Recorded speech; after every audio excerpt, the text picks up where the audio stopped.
Today, May 5th, is observed as National Day of Awareness for Missing and Murdered Indigenous Women and Girls. And I first want to start off and acknowledge that the reason why this day was chosen, May 5th, was a way to honor Hanna Harris, who was a 21-year-old woman from the Northern Cheyenne people, Montana, who was missing and murdered in 2013.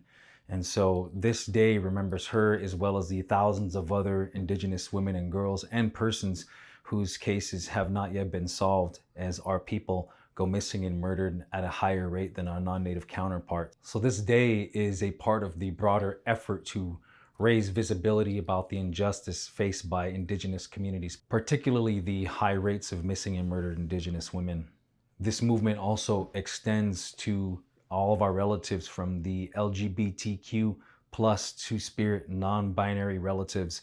And as I said before the influence of Western religious ideology, these relatives were viewed as special and sacred within our communities. They held a very particular role within our communities. And today, part of our collective healing as Indigenous people is about honoring that once again and embracing their role as very important relatives in our community. If you're still learning about the phenomenon of missing and murdered Indigenous women and girls, I want to encourage you to look at the description. I shared some links and some resources there.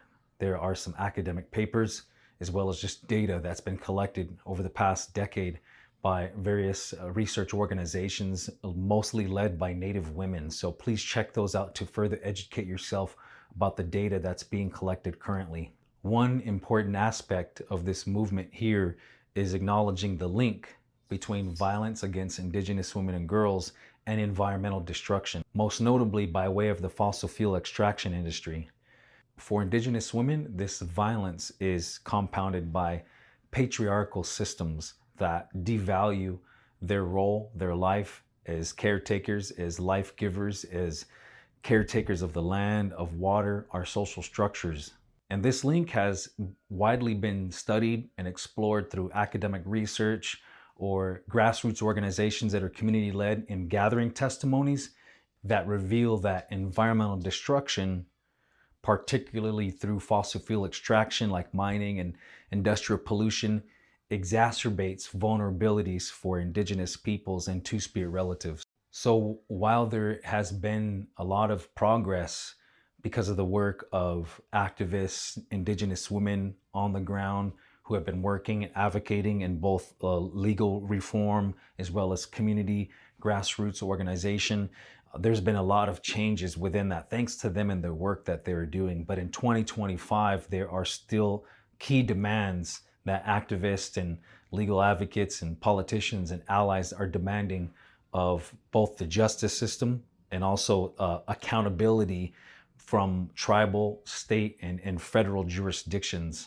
So a few key areas are within like the law and legal reform area, which is implementing the Savannah and Not Invisible Act, restoring tribal jurisdiction, and increased tribal law enforcement funding is really important for our people right now to be able to provide the aid that we are needing at this time to end this crisis. And on a greater system reform, the demand calls for justice to address the systemic racism, to address environmental justice, and also to address jurisdiction gaps that happen to occur, and many times cases fall between the cracks here. So that's what the reform is really looking at, those areas, and there's probably a little bit more that I'm missing off the top of my head. We'll put that in the links in the description as well.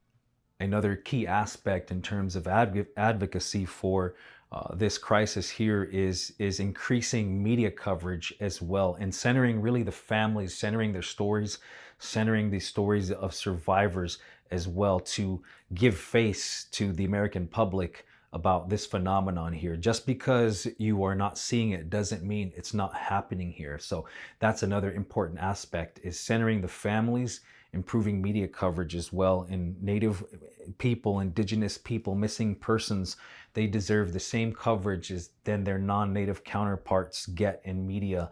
And so this is really important. and to support grassroots organizations as well. There's a multifaceted approach to this, is grassroots organizations as well as looking at tribal governments, state and federal. So we're seeing four different levels here. And within the conversation of grassroots, I want to speak directly to all of you Native brothers and Native men out there. You guys have a very special and significant role within this process here, is that you are needed as Indigenous men, Indigenous boys. You are needed within community. You are needed within families. You have a role within community, within family, in the greater society at large. And a big part of you understanding this is first seeing the importance of your healing journey, is that acknowledging that you yourself has to get onto a healing journey, and that in this healing journey, you have a vision of yourself. How do you want to think, feel, and act in the future? Later today, next week, 50, 60, 70 years down the line, if you make it that far. And it's first getting on your healing journey and coming to terms with the ills that were done to you, so that way you do not perpetuate the violence that was committed on you towards your relatives within the communities, because that's what we are seeing. The violence that Native men are perpetuating against each other and against women and children is a symptom of the colonial process. It's a symptom of our people that's hurting. The loss of our etiquette is men, how we're supposed to act in family and community. So first and foremost, men, I want to encourage you to continue on that journey, to get on that journey of sobriety, to get on that journey of removing yourself from chronic negative thinking, removing yourself from people who don't support your healing journey of sobriety and changing, having a positive outlook on life, and finding those that are going to support the growth, building community, finding camaraderie, brotherhood. Once again, this is really important, because we have to be out there to protect our women and our children and our elderly and our relatives of the LGBTQ plus community. This is a part of our role here. And I don't just mean getting out violently and aggressively looking to protect our people, looking to fight. I'm talking about being present. I'm talking about sharing your heart, sharing your love, and sharing your knowledge, and creating a safe space for all of our women and children and elderly people to exist, so they can play out their roles and they'll take care of us in return. You need to heal too. You can be vulnerable too. That's a big part of our healing journey here, is Native men. So you play a role in this, and it's been really good to see more Native men get out there and be a part of this movement here, and to get out there and advocate and march and to share their voice. We need more of that. I commend you guys to do that. We need more of that for all of us.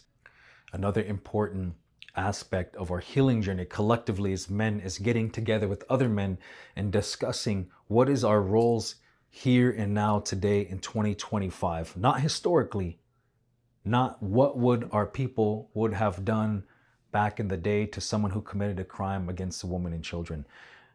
Ask ourselves, what are you willing to do here and now? Because I've been a part of those conversations. I've been a part of those circles, and they went in circles and nothing productive had came out of it, because men couldn't remember or decide what was done historically when men have perpetuated crime against women. So we need to ask yourselves, what do we need to do here and now to restore our roles, to hold other men accountable in our community, so that way we can end the crisis of violence against women and children and two-spirit individuals from our men to them. So once again, call to action to all the Native men out there, that you have a role within this. You are needed, but first you have to be on that healing journey. And remember, as Native people, we are in the process of revitalizing, restoring, and evolving simultaneously 3 different aspects of culture. And that requires us to get together and once again and look at and create new protocols, new code of honor amongst each other about how to act in this community with the new challenges that we have today. We have our original ways, our foundational ways, and then now we're adding to it. We have to add new ways of being and knowing to be able to support our people to heal and thrive here and now in 2025. Keep your fire strong.